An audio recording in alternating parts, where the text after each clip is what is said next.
तो देखिए आज हमने क्या करना है। कोशिश करेंगे आज न्यूटन का लॉ को भी डिस्कस कर लें। लेकिन लास्ट टाइम हमने न्यूटन के सेकंड लॉ को डिस्कस कर लिया था। उसकी कुछ हमने कॉन्सिक्वेंसेस भी देखे थे। क्या देखा था हमने न्यूटन लॉ के न्यूटन के सेकंड लॉ में हमने बोला था rate of change of linear momentum जो होता है it is directly proportional to your external force. और जब हमने इसकी पूरी कंप्लीट डेरिवेशन की थी तो फिर हमें क्या मिला था, जो एक्सटर्नल फोर्स होती है it is equal to mass into acceleration. यही पता चला था हमें। तो यानी कि एक्सटर्नल फोर्स कोई भी बॉडी के ऊपर लगती है जब, तो उसका फॉर्मूला क्या होता है वो हमें पता चला था, जो कि क्या होता है मास इनटू एक्सेलरेशन। ये बात हमने लास्ट टाइम डिस्कस की थी। इसके कॉन्सिक्वेंसेस क्या होता है पूरे डिटेल में एक लेक्चर लिया था हम लोगों ने। फिर उसके बाद मैंने तुम लोगों को यूनिट के बारे में बताया था कि ये जो आपकी फोर्स है इसका यूनिट क्या होता है। देखिए मास का यूनिट क्या होता है केजी, एम के एस के फॉर्म में। और एक्सेलरेशन का क्या होता है मीटर पर सेकंड स्क्वायर। इसका यूनिट क्या होता क्या था, केजी मीटर पर सेकंड स्क्वायर हो गया था। आज कुछ फोर्स के हमने कुछ और भी यूनिट्स देखने हैं, कौन कौन से यूनिट्स होते हैं आज के लेक्चर में। देखिए there are two types of units. दो किस्म के यूनिट्स हैं फोर्स के। एक होते हैं एब्सोल्यूट यूनिट, दूसरे होते हैं ग्रेविटेशनल। ठीक है। एब्सोल्यूट यूनिट यानी कि हम एसआई सिस्टम और सीजीएस सिस्टम की बात करेंगे कि एसआई सिस्टम में इसके फोर्स के यूनिट क्या है और सीजीएस सिस्टम में आपके इसके यूनिट क्या है। तो पहले बात करेंगे हम एसआई सिस्टम में। एब्सोल्यूट यूनिट में हम एसआई सिस्टम और सीजीएस की बात करेंगे और ग्रेविटेशनल में थोड़ी देर बाद डिस्कस करते हैं। तो एब्सोल्यूट यूनिट की बात करेंगे, पहले इसको कैसे डिफाइन करेंगे। ठीक है। तो एसआई सिस्टम में जो फोर्स का यूनिट होता है ये क्या होता है, न्यूटन। फोर्स का यूनिट क्या है भाई, न्यूटन है। मैं थोड़ा सा पेन का साइज बढ़ा देता हूँ ताकि आपको अच्छे से विजिबल हो। तो न्यूटन यहाँ पे कैपिटल एन लिखा हुआ है न्यूटन, लेकिन मैंने तुम लोगों को बोला यहाँ पे क्या आएगा स्मॉल एन। जब भी कोई यूनिट का नाम लिखना हो कंप्लीट, हमेशा उसको स्मॉल लेटर से लिखो। सिंबल तभी कैपिटल लेटर डलेगा अगर वो यूनिट किसी के नाम के ऊपर डला हुआ है। तो दिखाया था ना मैंने जब यूनिट एंड सिस्टम पढ़ाया था। तो यहाँ पे ये न्यूटन का कैपिटल क्या आएगा, सिंबल क्या आएगा कैपिटल एन। जब पूरा नाम लिखना तो क्या आएगा small N E W T O N, complete Newton. आपको पता है फोर्स किसके बराबर होती है, मास इनटू एक्सेलरेशन। अब 1 न्यूटन को एग्जाम में डिफाइन करने के लिए आता है, तो कैसे डिफाइन करोगे। आपको पता है फोर्स इक्वल टू क्या, मास इनटू एक्सेलरेशन। अगर मास हमारा 1 kg हो जाए और एक्सेलरेशन कितनी हो जाए 1 मीटर पर सेकंड स्क्वायर हो जाए, तो हमें क्या मिलेगा एफ इक्वल्स टू 1 × 1। तो क्या मिलेगा 1 न्यूटन मिलेगा। एफ इक्वल्स टू क्या मिलेगा 1 न्यूटन। और यहीं से हमारी स्टेटमेंट बन जाएगी कि 1 न्यूटन क्या होती है, 1 न्यूटन एक फोर्स होती है is that much force which produce an acceleration of 1 metre per second on A body of mass 1 kg। ये 1 न्यूटन क्या होती है, एक फोर्स होती है। कितनी फोर्स होती है जो प्रोड्यूस करती है 1 मीटर पर सेकेंड स्क्वायर क्या एक्सेलरेशन, किसके ऊपर, एक बॉडी के ऊपर, जिस बॉडी का मास क्या होता है 1 kg होता है। ऐसे ही आपका सीजीएस सिस्टम में क्या होता है यूनिट आपका डाइन। क्या स्मेलिंग होगा D Y N E, dyne. और फिर से आपको पता फोर्स क्या होती है, मास इनटू एक्सेलरेशन होती है। अगर मास हमारा क्या हो जाए 1 ग्राम हो जाए, क्योंकि सीजीएस की फॉर्म कर रहे हैं हम, तो आपका यहाँ पे एक्सेलरेशन क्या हो जाएगी सेंटीमीटर पर सेकंड स्क्वायर। क्या हो जाएगी सेंटीमीटर पर सेकंड स्क्वायर। ऐसे भी लिख सकते हो 1 सेंटीमीटर पर सेकंड स्क्वायर, या कैसे लिख सकते हो आप, और ए इक्वल टू क्या 1 सेंटीमीटर सेकंड इनवर्स स्क्वायर। एक ही मतलब है। ये भी 1 है और मास भी 1 है, एम भी 1 है और ए भी 1 है। 1 1 पुट करोगे तो आपको क्या मिलेगा 1 डाइन मिलेगा। एफ इक्वल टू क्या मिला 1 डाइन। इसकी भी सेम स्टेटमेंट डिट्टो वही स्टेटमेंट हो जाएगी। जहां पे 1 न्यूटन लिखा होगा वहां पे 1 डाइन आ जाएगा। जहां पे 1 मीटर पर स्क्वायर लिखा था वहां पे क्या हो जाएगा 1 सेंटीमीटर पर स्क्वायर, और जहां पे 1 kg लिखा था वहां पे क्या हो जाएगा 1 ग्राम आ जाएगा। तो स्टेटमेंट बन जाएगी हमारी क्या, 1 dyne is force that much force which produce an acceleration of कितनी 1 centimetre per second square on A body of mass 1 gram. ये हो जाएगी आपकी स्टेटमेंट किसकी 1 डाइन की, जो कि यहाँ पे लिखी हुई है। अब रिलेशनशिप क्या है, आपको याद होगा जब मैंने डायमेंशनल एनालिसिस करवाया था वहां पे हमने रिलेशनशिप निकाला था 50 न्यूटन का 1 न्यूटन का। तो ये यहाँ पे उसी का थोड़ा सा कॉन्सेप्ट यूज करते हुए यहाँ पे हमें 1 न्यूटन किसके बराबर मिलता है 10⁵ डाइन्स के बराबर मिलता है। वहां पे हमने डायमेंशन का यूज किया था, यहाँ पे हम डायरेक्ट न्यूटन का भी यूज कर सकते हैं, किसका यूनिट का। कैसे किया देख लीजिए, मैं यहाँ पे बता भी देता हूँ आपको। कोई प्रॉब्लम वाली बात नहीं है। देखिए आपको पता है 1 न्यूटन किसके बराबर होता है? 1 kg मीटर पर सेकंड स्क्वायर। 1 न्यूटन किसके बराबर होगा? अगर केजी को मैं किस में कन्वर्ट कर दूं? ग्राम में, तो क्या हो जाएगा? 1000 ग्राम। और 1000 को मैं क्या लिख सकता हूँ? 10⁻³ ग्राम लिख सकता हूँ। इनटू क्या है? मीटर। मीटर को कैसे लिख सकता हूँ? सेंटीमीटर में। मैं सीजीएस में कन्वर्ट कर रहा हूँ इसको, जहाँ क्या आ जाएगा? 1 मीटर में कितने सेंटीमीटर होते हैं? 10⁻² सेंटीमीटर होते हैं। और सेकंड सेकंड में ही रहेगा, क्या? सेकंड इनवर्स स्क्वायर हो जाएगा। दिस इंप्लाइज 1 न्यूटन किसके बराबर हो जाएगा? 10⁻³ इंटू 10⁻² करेंगे तो पावर बेसिस का सेम, पावर सारा एडेड क्या हो जाएगा? 10⁻5 हो जाएगा। यूनिट क्या है? ग्राम सेंटीमीटर सेकंड इनवर्स क्या है? ग्राम सेंटीमीटर सेकंड इनवर्स क्या? और ग्राम सेंटीमीटर सेकंड इनवर्स क्या होता है? डाइन होता है। तो 10⁻5 डाइन किसके बराबर हो जाएगा? 1 न्यूटन के बराबर हो जाएगा। यहाँ पे साइड में वैसे ही किया हुआ है। ये सारी बातें होगी आपकी किसकी? आपकी एब्सोल्यूट यूनिट की। अब देखेंगे हम ग्रेविटेशनल यूनिट। पहले एक बार मुझे बता दो, अप टू हियर सभी को नहीं की थी। एक बार मैं वापिस इसको बता देता हूँ, ठीक है, स्टार्टिंग से। तो हम ग्रेविटेशनल यूनिट पढ़ रहे थे। ये रिकॉर्डिंग इसलिए करता हूँ, जो बच्चे कई बार नहीं अटेंड कर पाते क्लास, उनको हेल्प हो जाए, उनको प्रोवाइड कर देता हूँ मैं लेक्चर फिर। तो ग्रेविटेशनल यूनिट क्या है? ग्रेविटेशनल यूनिट मैंने बताया 2 किस्म के होंगे। यहाँ पे पहला जो है, हम किसकी बात करेंगे? MKS की फॉर्म में। MKS की फॉर्म में बात करेंगे। तो पहला जो यूनिट हमें देखने को मिलता है, दैट इज किलोग्राम वेट। इसका दूसरा नाम होता है जो कि क्या है? किलोग्राम फोर्स होता है।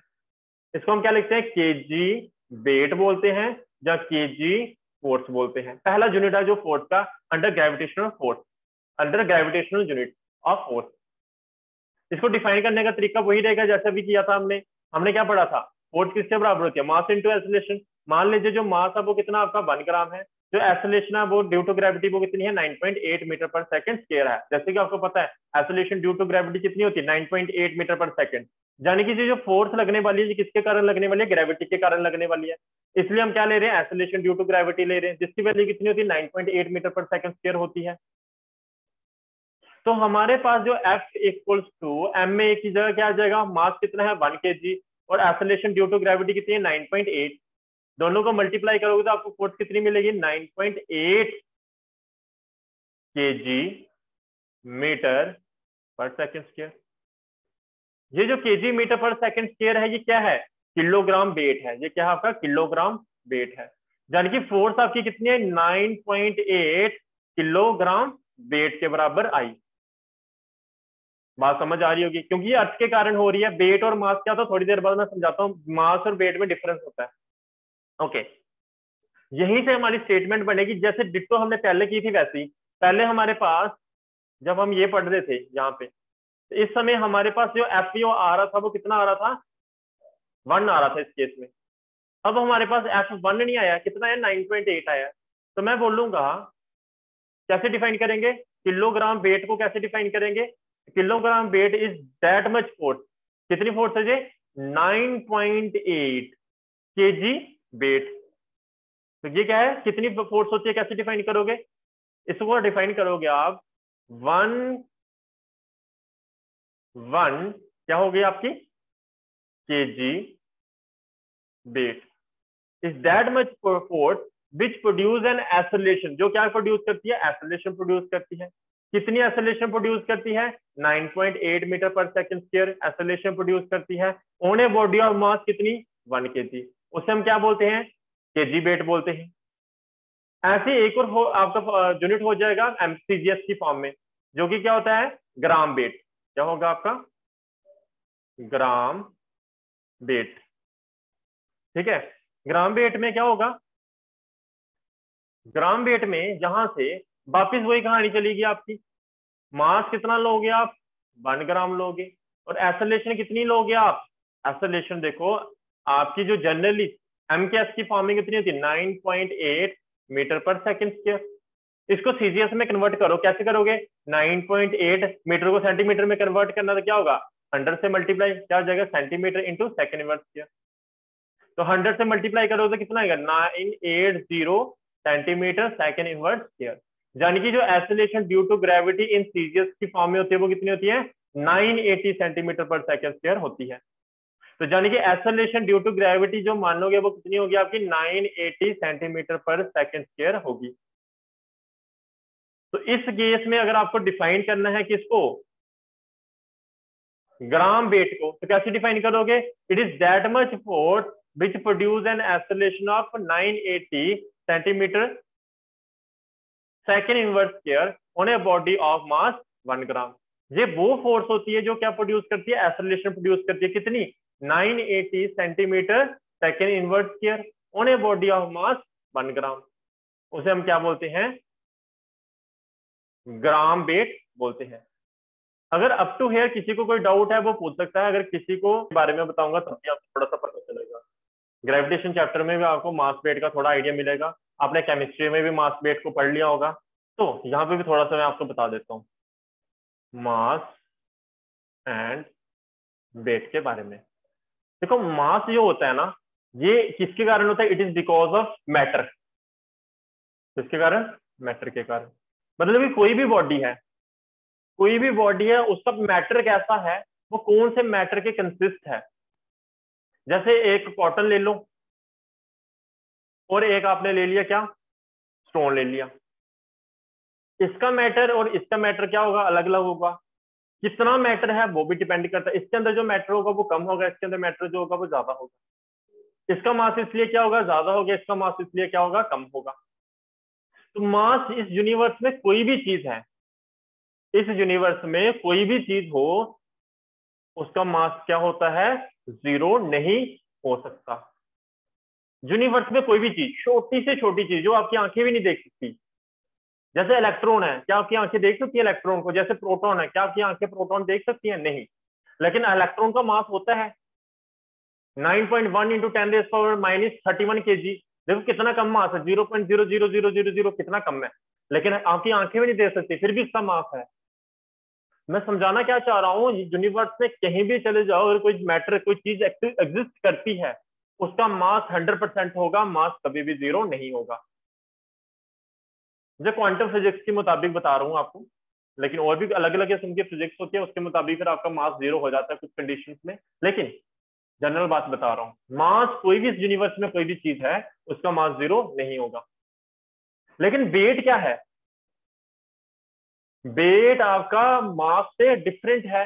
वेट सिंपल सी क्या चीज है, ये फोर्स होती है, कुछ नहीं होता, ये क्या लग रही होती है, फोर्स लग रही होती है, सिंपल सी बात है। देखिए ये मान लीजिए आपने तराजू रखी हुई है यहाँ पे ऐसे करके, इलेक्ट्रॉनिक ही ले लेते हैं, चलिए आजकल इलेक्ट्रॉनिक चलती है। होता क्या है, जैसे इसके ऊपर आपने कोई चीज रखी जिसको वेट करना है, अब इसका वेट डिसाइड कौन करता है, इसका वेट डिसाइड करती है आपकी अर्थ। कौन डिसाइड करती है, अर्थ। अर्थ की acceleration, acceleration due to gravity कितनी है, 9.8, जो कि हम ऑलमोस्ट कांस्टेंट मान के चलते हैं, हर जगह पे इतनी होगी। अब ये इस एक्सेलरेशन, एक्सेलरेशन मिल गई हमें जी की वैल्यू 9.8, तो यानी कि फोर्स क्या होती है, मास इनटू एक्सेलरेशन। एक्सेलरेशन की वैल्यू है हमारी 9.8, कोई भी चीज का जिसका मास क्या होगा, 10 होगा, मल्टीप्लाई कर दो 9.8 के साथ, तो उसका वेट कितना हो जाएगा, 98। मास कितना उसका सिर्फ 10 है, लेकिन वेट कितना आ रहा है, 98। ये 98 किसकी वजह से है, it is because of acceleration due to gravity. अगर कोई और प्लेनेट में चले जाते हो जिसकी एक्सेलरेशन ड्यू टू ग्रेविटी कितनी है, 3.5, इसी चीज को जिसका आपका मास 10 ग्राम था या 10 केजी था, मास जिसका कितना था, 10 केजी, आपने उसको अर्थ पे मेजर किया, आपको वेट कितना देखने को मिला, उसको 98 मिला, यानी कि 98 केजी वेट मिला, या न्यूटन भी बोल सकते हो। जब इसी 10 केजी की चीज को आप कोई और प्लेनेट पे लेके जाओगे, तो 10 के साथ मल्टीप्लाई करो, वहां पे आपको वेट कितना मिलेगा देखने को, 35, यानी कि 35 केजी वेट देखने को मिलेगा, या 35 केजी या 35 न्यूटन वेट देखने को मिलेगा। समझ आ रही होगी, वेट देखो कैसे चेंज हो जा रहा है।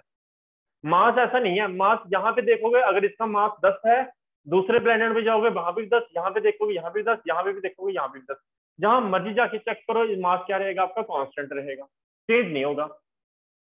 लेकिन जो फोर्स है, क्योंकि हम वेट क्या है आपका, फोर्स है, फोर्स डिपेंड करती है मास के ऊपर, एक्सेलरेशन के ऊपर।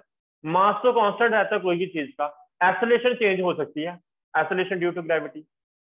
अगर कोई कोई कोई प्रॉब्लम की वजह से या कोई भी रीजन, आगे देखेंगे हम, कोई भी रीजन के कारण अगर आपकी एक्सेलरेशन जीरो हो जाए, एक्सेलरेशन कितनी हो जाए, जीरो हो जाए, तो उस समय आपका जो वेट होगा वो भी क्या होगा, जीरो। एग्जाम्पल के तौर पे सर एग्जाम्पल बताओ, अगर आप स्पेस में चले जाते हो जहां पे कोई प्लेनेट नहीं है, उस पॉइंट पे पहुंच जाते हो, वहां पे एक्सेलरेशन क्या होती है आपकी, जीरो होती है, कोई भी एक्सेलरेशन नहीं होती, वैक्यूम में एक्सेलरेशन नहीं होती। अगर एक्सेलरेशन ही नहीं है तो आप फोर्स का फार्मूला लगाओ वेट निकालने का, मास इंटू एक्सेलरेशन। एक्सेलरेशन ही जीरो है, वेट मास जितना मर्जी होगा, एक्सेलरेशन जीरो, तो वेट आपको क्या दिखाएगी, आपकी ये तराजू जो है जीरो दिखाएगी, क्योंकि तराजू चेक क्या करती है, ये चेक करती है फोर्स को। इसके ऊपर जितना ये बॉडी फोर्स लगाएगी, ये बॉडी जिसका जितना ही मास हो, जितना इस तराजू के ऊपर फोर्स लगाएगी उतना ये वेट बता देगी। समझ आ रही होगी। तो वेट अल्टीमेटली आपको बताना क्या चाहता हूँ, वेट आपकी फोर्स होती है और मास क्या होता है, quantity of matter present in the body, body के अंदर कितनी क्वांटिटी ऑफ मैटर प्रेजेंट है। उम्मीद करता हूँ ये बात समझ आई होगी सभी को। देखिए अब हम डिस्कस करेंगे न्यूटन के थर्ड लॉ को। न्यूटन का थर्ड लॉ क्या कहता है, ये सभी को पता है, बच्चे बच्चे को पता होता है, जिसने 9th क्लास को पढ़ लिया होता है उनको पता होता है न्यूटन थर्ड लॉ। कोई कुछ ना आए, न्यूटन फर्स्ट लॉ ना आए, सेकंड लॉ ना आए, थर्ड तो सभी को पता है। क्या बोलता है, एक्शन का रिएक्शन। ये तो सभी जानते हैं, इतना सा वर्ड एक्शन, यानी कि इस बॉडी के ऊपर आप कोई एक्शन करते हो, ये बॉडी इसके ऊपर क्या करेगी, रिएक्शन करेगी। थोड़ा सा और मॉडिफाई करते हैं, बोलता है अगर इस बॉडी के ऊपर आपने 10 फोर्स लगाई, बिल्कुल इक्वल एंड ऑपोजिट डायरेक्शन में ये बॉडी इसके ऊपर भी फोर्स लगाएगी। यानी कि इस डायरेक्शन में आपने 10 फोर्स लगाई, बिल्कुल ऑपोजिट डायरेक्शन में भी एक फोर्स लगेगी। कैसी, ऑपोजिट डायरेक्शन में फोर्स लगेगी, कितनी लगेगी, 10 लगेगी। तो according to Newton third law क्या कहता है, force never occur singly in nature, force always exist in pairs as a result of mutual interaction between two bodies. पहली बात, फोर्स ऐसा हो ही नहीं सकता कि ये एक बॉडी के ऊपर, एक बॉडी के बीच में लग रही है, ये जहां तो दो, जहां देखो सिंपल सी बात, पेयर्स ऑफ बॉडीज में लगती है, किसके बीच में लगती है, पेयर्स। यानी कि ये बॉडी, ये फोर्स जो है ये पेयर्स की फॉर्म में एग्जिस्ट करती है। जैसे इस बॉडी के ऊपर फोर्स लगनी है, तो कोई दूसरी बॉडी ही इसके ऊपर लगा पाएगी ना, हवा से थोड़ा ना आएगी फोर्स। तो इसके ऊपर आप लगा रहे हो तो आप दूसरी बॉडी हो, जहां पे कोई बॉक्स है, इस बॉक्स के ऊपर दूसरी बॉडी के ऊपर लगा रहे हो पहली बॉडी, तो ये बॉडी भी क्या करेगी, इसके ऊपर फोर्स लगाएगी। तो ये फोर्स हमेशा कैसे एग्जिस्ट करती है, पेयर्स में एग्जिस्ट करती है। कैसे एग्जिस्ट करती है, पेयर्स में। अकेली फोर्स कभी नहीं एग्जिस्ट करेगी, अकेली फोर्स कभी भी एग्जिस्ट नहीं करेगी। जैसे ये अर्थ है, अर्थ के ऊपर आप जैसे पाँव रखते हो, यानी कि आपने वेट रखा नीचे की तरफ, कितना, mg, mass into acceleration due to gravity. तो आपके अर्थ भी क्या करती है, रिएक्ट करती है, ऊपर की तरफ धक्का लगाती है, जो कि क्या होती है, नॉर्मल रिएक्शन, जिसको हम जनरली बोलते हैं, आर के साथ लिखते हैं। ये क्या होता है आपका एक्शन, और ऊपर की तरफ क्या होता है आपका रिएक्शन। कैसे डायरेक्शन हो, ऑपोजिट। ये नीचे की तरफ आता है, वो किस तरफ है, ऊपर की तरफ है। ऑपोजिट डायरेक्शन होता है और इक्वल एंड ऑपोजिट होता है, ये बात ध्यान में रहे। तो न्यूटन थर्ड लॉ ने सिंपल सी बात कही, इसने कहा पहली बात जो समझने वाली है, जो कि क्या है, जब बोलता है फोर्स जो होती है वो सिंगली एग्जिस्ट नहीं करती है नेचर में, ये हमेशा कैसे एग्जिस्ट करती है, पेयर्स में एग्जिस्ट करती है, as a result of mutual interaction between दो बॉडीज। दो बॉडी के बीच में म्यूचुअल इंटरेक्शन होती है, उसके कारण ये फोर्स जो है पेयर्स में एग्जिस्ट करती है, सिंगली कभी भी एग्जिस्ट नहीं करती। स्टेटमेंट क्या है इसकी थर्ड लॉ की, वो कहता है for every action there is equal and opposite reaction. हर एक्शन का इक्वल एंड ऑपोजिट रिएक्शन होता है अकॉर्डिंग टू थर्ड लॉ। यही आपको जो कि पता होता है। और इसके अलावा ये बात भी पता होनी चाहिए न्यूटन की थर्ड लॉ से, न्यूटन के थर्ड लॉ से हम ये कंक्लूड करते हैं कि फोर्स आपकी कभी भी सिंगली एग्जिस्ट नहीं करती है, it always exist in pairs. इसलिए तो होता है इक्वल एंड ऑपोजिट डायरेक्शन। आपने फोर्स इस तरफ लाई, दूसरी बॉडी उसी डायरेक्शन, ऑपोजिट डायरेक्शन में क्या करेगी, फोर्स लगाएगी इक्वल, लेकिन डायरेक्शन कैसी, ऑपोजिट। तो समझाने के लिए मान लीजिए एफ ए बी, क्या बोला मैंने, एफ, मैं कलर चेंज कर लेता हूँ पेन का, ब्लैक कर लेते हैं, एफ ए बी, ऊपर क्या लगाया मैंने, एरो का साइन। क्यों लगाया एरो का साइन ऊपर, वेक्टर दिखाने के लिए, क्योंकि फोर्स कैसी है, vector quantity. F A B क्या है, force acting on A body, किसके ऊपर, due to body B. Force लगी किसके ऊपर, ए बॉडी के ऊपर, इसको ए लिख लो, करेक्शन है। एफ ए बी क्या है, force acting on A body due to body B. B body के कारण ए बॉडी के ऊपर क्या लग रही है, फोर्स लग रही है। मान लीजिए ये ए बॉडी है और ये आपकी बी बॉडी है। ए बॉडी इसके ऊपर क्या लगा रही है, फोर्स लगा रही है। किसके ऊपर, ए बॉडी के ऊपर फोर्स लग रही है, किसके कारण, बी बॉडी के कारण, जिसको मैं कैसे कैसे लिख रहा हूं, एफ ए बी के साथ। और एक और फोर्स मान लेंगे, किसके ऊपर फोर्स लग रही है, बी बॉडी के ऊपर लग रही है। किसके कारण लग रही है, ए के कारण। कैसे लिखेंगे, B body force on B due to A. कैसे लिखेंगे, एफ बी ए के साथ लिख लेंगे, जो कि आगे लिखा भी होगा। देखो एफ बी ए क्या है आपकी, फोर्स एक्सपीरियंस बाय बॉडी, किसके कारण, बी के कारण, due to body A. Then according to Newton third law, Newton third law क्या कहता है, ये F A B equal to किसके बराबर होता है, एफ बी ए के कारण। यानी कि दोनों का मैग्नीट्यूड क्या होता है, बराबर होता है। लेकिन इनकी डायरेक्शन ऑपोजिट होती है। जब मैं इसको वेक्टर बना दूं, ये वेक्टर बना दिया, ये वेक्टर बना दिया, तो इनकी डायरेक्शन ऑपोजिट होती है। डायरेक्शन ऑपोजिट दिखाने के लिए हम साइन क्या यूज करेंगे, नेगेटिव। तो यानी कि vector F A B is equal to minus F B A vector. तो यहां से ये होता है आपका न्यूटन का थर्ड लॉ, मैथमेटिकल फॉर्म। तो नेगेटिव साइन यहाँ पे क्या शो कर रहा है, negative sign shows that the direction of F B A is opposite to F A B. Is it clear to everyone up to here? क्या सभी को ये क्लियर है यहाँ तक?